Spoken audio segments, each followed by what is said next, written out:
উপলব্ধি করতে হলে আপনার অর্থটা জানতে হবে।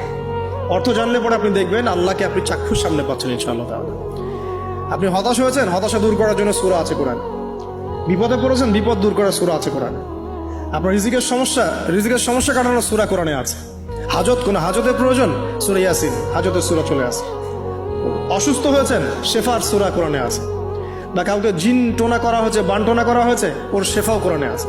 এমন কোনো বিষয় নাই যেটা আল্লাহ রাব্বুল আলামিন কোরআনের মধ্যে নাজিল করেন নাই। ব্যবসা করতে চান, কোরআন কথা বলবে, ঠিক আছে? আপনি সামাজিক বিষয়ে ডিল করতে চান, সূরা হুজুরাত কথা বলবে। আপনি ইতিহাস ভালোবাসেন, কোরআনে ইতিহাস দিয়ে ভর্তি করা আছে। আপনি কাব্য ভালোবাসেন, কবিতা পড়তে ভালোবাসেন, কোরআনের মধ্যে কবিতা দিয়েও ভর্তি আছে। আর রহমান আল্লামাল কোরআন খালাকাল ইনসান, এখানে ছন্দ আছে না?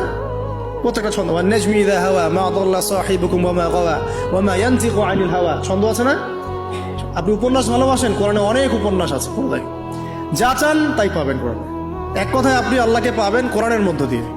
তো কোরআনের সাথে যার সম্পর্ক যত বেশি, আল্লাহর মারিফত সে তত বেশি পাবে ইনশাআল্লাহু আযজা ওয়া জাল। সালেহা আপনি লিখেছেন গর্ভাবস্থায় চেয়ারে বসে নামাজ আদায় করা যাবে কিনা? আল্লাহর পাক সূরা বাকারার 286 নম্বর আয়াতে বলেছেন, লা ইউকাল্লিফুল্লাহু নাফসান ইল্লা উসআহা, মানুষকে আল্লাহ তাআলা তার সাধ্যের বাইরে কোনো কিছু চাপিয়ে দেন না। ইমরান ইবনে হুসাইন রাদিয়াল্লাহু তাআলা থেকে একটি হাদিস বর্ণিত হয়েছে সহিহ বুখারীতে।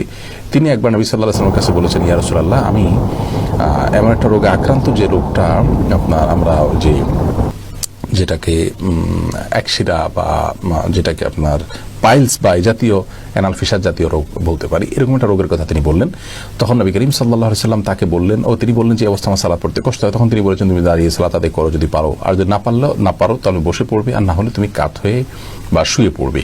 তো এই হাদিস থেকে আমরা স্পষ্ট জানতে পারি, অসুস্থতাজনিত কারণে যদি কেউ সালাত যথাযথভাবে সঠিকভাবে দাঁড়িয়ে যথানিয়মে পড়তে না পারেন, তাহলে তিনি যেভাবে পারেন সেভাবে আদায় করবেন। গর্ভাবস্থায় অনেক মেয়েরা খুব বেশি দুর্বল হয়ে পড়েন, শরীর ভার হয়ে পড়ে। এই অবস্থায় রুকু সিজদা উঠা বসা করাটা বিশেষ করে লাস্ট স্টেজে এসে অনেক সময় কঠিন হয়ে যায় এবং শরীরের যে ভারসাম্য আছে ধরে রাখতে পারেন না এবং পড়ে গিয়ে ক্ষতিগ্রস্ত হওয়া এবং গর্ভস্থ সন্তান ক্ষতিগ্রস্ত হওয়ার আশঙ্কা থাকে। এরকম যদি অসুস্থ কোনো মা থাকেন এবং এই পর্যায়ে চলে যায়, তাহলে সেক্ষেত্রে তিনি যদি দাঁড়ানো থেকে চেয়ারে বসতে পারেন, চেয়ার থেকে দাঁড়াতে পারেন, এটুকু পারেন, তাহলে দাঁড়িয়ে সালাত শুরু করবেন। রুকু সিজদার সময় চেয়ারে বসে ইশারা রুকু সিজদা এবং বৈঠক এগুলো সব করবেন। আবার পরবর্তী রাকাতের জন্য তিনি দাঁড়িয়ে যাবেন, যদি এটা তিনি করতে পারেন। আর যদি এটুকু কাজও তার জন্য রিস্কি হয় বা কষ্টকর হয় বা দুঃসাধ্য হয়, তাহলে সেক্ষেত্রে তিনি চেয়ারে বসেই সালাতের শুরু থেকে শেষ পর্যন্ত সালাত আদায় করতে পারবেন। আর যদি এরকম সমস্যা না থাকে, নিছক আরামায়েশের জন্য, নিছক তথাকথিত আপনার ভয় বা রিস্ক, যে রিস্কটা আসলে ওরকম জোরালো কোনো রিস্ক না, এরকম মনে করে তিনি চেয়ারে বসে সালাত আদায় করেন, তাহলে কিন্তু সালাত হবে না।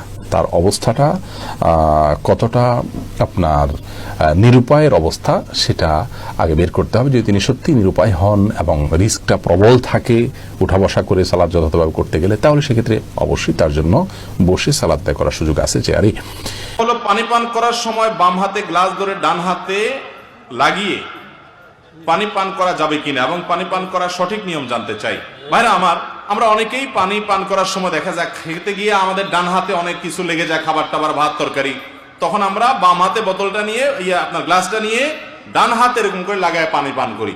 অনেক ওলামায়ে কেরাম বলেছেন ডাইরেক্ট তো বাম হাতে হলো না, দুই হাত লাগছে, এটা বাম হাতে, শুধু বাম হাতে খাওয়া না জায়েজ।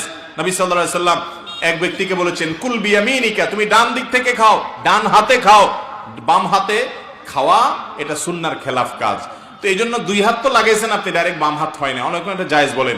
কিন্তু সবচেয়ে ভালো হয় আপনি যখন পানি পান করবেন আঙ্গুল চেটে খেয়ে তারপরে আপনি ডান হাত দিয়ে সরাসরি খাবেন। এটা হলো সবচাইতে উত্তম এবং সরাসরি হাদিসের উপরে আমল। কথা কি বুঝাতে পারছি?